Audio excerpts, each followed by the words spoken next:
오늘 본문은 계속해서 이스라엘의 가나안 정복의 역사를 기록하고 있습니다. 유다 족속이 예루살렘과 헤브론을 점령하고 이제 드빌이라고 불리는 기럇세벨이라는 곳 앞에 도착했습니다. 기럇세벨은 전략적으로 중요한 요충지였지만 점령하기에는 까다로운 곳이었습니다. 그렇기에 갈렙은 기럇세벨을 점령하는 자에게 자신의 딸을 아내로 주고 사위로 삼겠다고까지 말하지요.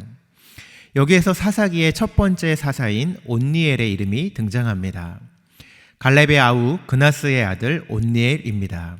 13절 함께 읽겠습니다. 갈렙의 아우 그나스의 아들인 온니엘이 그것을 점령하였으므로 갈렙이 그의 딸 악사를 그에게 아내로 주었더라. 온니엘은 기럇세벨을 점령하고 갈렙의 딸인 악사를 아내로 맞이합니다. 그리고 악사가 출가할 때 갈렙에게서 밭과 함께 셈을 요청하여 받게 되지요.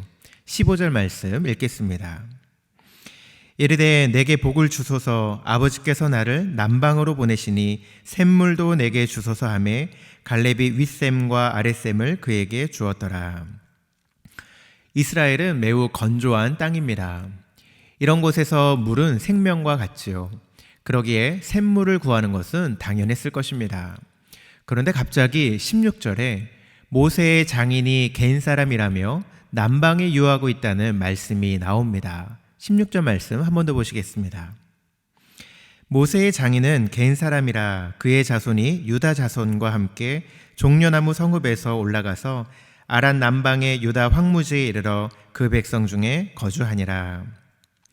얼핏 보면 온니엘의 정복 이야기가 나오다가 모세의 장인이 갠 사람이라는 상관없는 이야기가 이어지는 것처럼 보입니다.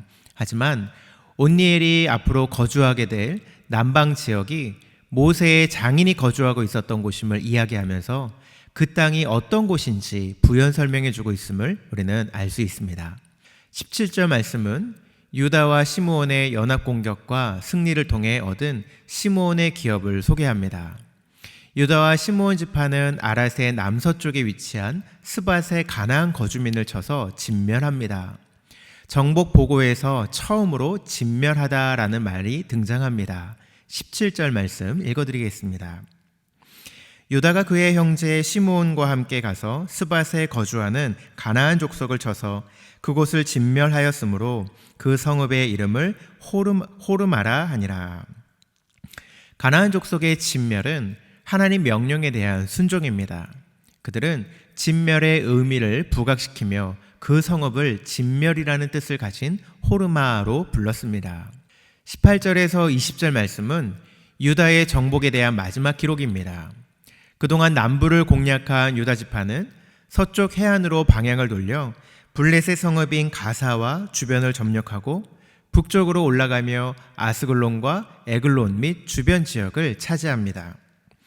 유다 지파는 대부분의 산지 주민들을 쫓아낼 수 있었습니다. 이 승리는 근본적으로 하나님이 그들과 함께 하셔서 가능했다고 고백합니다. 19절 말씀 읽겠습니다. 여호와께서 유다와 함께 계셨으므로 그가 산지 주민을 쫓아내었으나 골짜기의 주민들은 철병거가 있으므로 그들을 쫓아내지 못하였으며 하나님께서 그들과 함께 하심으로 그들이 산지 주민을 쫓아내었습니다. 그런데 이상하게 골짜기의 주민들은 쫓아내지 못했다라고 기록되어 있습니다.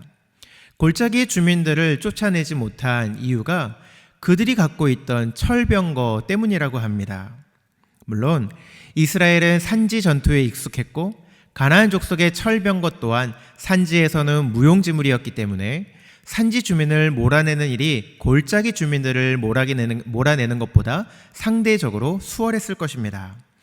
그렇다 해도 철병거 때문에 골짜기의 주민들을 쫓아내지 못했다고 하는 것은 하나님에 대한 믿음의 부족을 나타내는 증거일 뿐이죠. 그들은 철병거가 패배의 요인이라고 말하지만 그것은 변명에 불과한 것입니다. 하나님이 철병거보다 약하고 예루살렘이라는 천의 요지에서는 꼼짝 못하는 분이 되어버리시는 겁니까? 그럴 리 없겠죠. 다만 그들이 하나님께서 자신들의 용사가 되시지 못하게 했을 뿐입니다. 여호수아 당시에도 요셉 지파가 분배받은 땅이 충분하지 않고 가나안 주민들의 철병거 때문에 정복이 어렵다고 불평한 적이 있었습니다. 강력한 지파였지만 전쟁하기도 전에 그들이 가지고 있었던 철병거로 인해 패배를 예상하고 있었던 것입니다.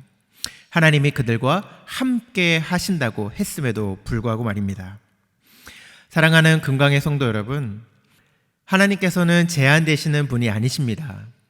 내가 생각할 때 쉬운 일들은 하나님이 해결하실 수 있고, 내가 생각할 때 불가능해 보이는 일은 하나님도 못하실 것이라고 생각하는 그것이야말로 불신앙인 것입니다.